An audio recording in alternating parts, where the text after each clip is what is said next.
Good afternoon. My name is Graciela Medina. I am 35 years old.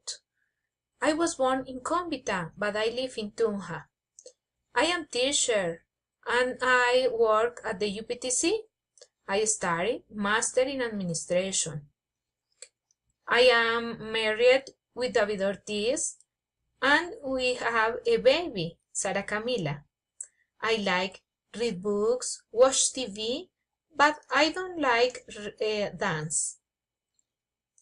Today, I am going to tell you about the Parque Bosque de la República.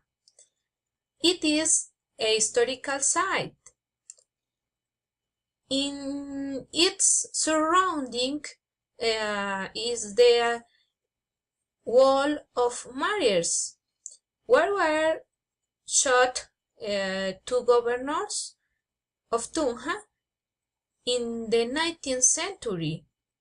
It's also a column of martyrs, a piece in honor of independence.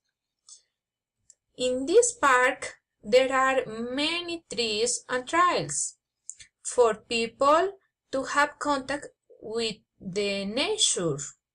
Once there were drugs, but people stole them.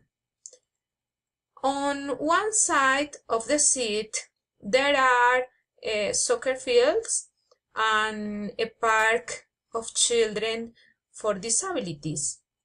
On weekends, many people go to this to enjoy it with their families. Goodbye.